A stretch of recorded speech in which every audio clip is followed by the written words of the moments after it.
नमस्कार, police time 24 में आपका स्वागत है। आस्था नदी पर सुरक्षा दीवार के घटिया निर्माण में हुए भ्रष्टाचार की जांच कर दोषियों पर कार्रवाई की मांग को लेकर आमरण अनशन किया जा रहा है। अखिल भारतीय जन कल्याण परिषद नई दिल्ली के बुल्डाना जिला पार्षद गणेश दौलत सिंह परिहार ने 7 अप्रैल को नगर परिषद जलगांव जामोद के सभा कक्ष में एक ज्ञापन सौंपा। बयान में आरोप लगाया गया है कि जेसीबी की मदद से ठेकेदार को भुगतान किया गया।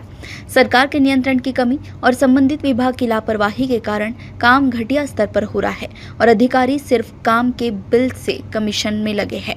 तर माझ्या मागण्या ह्या आहेत, एक इस्टिमेटरची कॉपी देण्यात यावी, 2 इंजिनियर यांना निलंबित करण्यात यावे, संरक्षण भिंत निष्कृष्ट दर्जाची पाहणी मला विश्वासात घेऊन प्रत्यक्ष पंचनामा करावा, 4 ठेकेदाराचे लायसन्स ब्लॅक लिस्टमध्ये टाकावे, करून संबंधितवर आर्थिक अपराधाची पोटी गुन्हे दाखल करून उपोषणा करताना देण्यात यावी, तोपर्यंत काम बंद करण्यात यावे याबाबत विचार व्हावा। प्रशासनानं मला काहीच कोणतंच हे दिलेलं नाही, तरी प्रशासनाने याची दखल घ्यावी, याची चौकशी करावी, हेच माझी मागणी आहे। ठीक, धन्यवाद। जलगांव जामोद से मनोज सनांसे की रिपोर्ट। ऐसी खबरों को देखने के लिए हमारे चैनल को लाइक और सब्सक्राइब करें। धन्यवाद।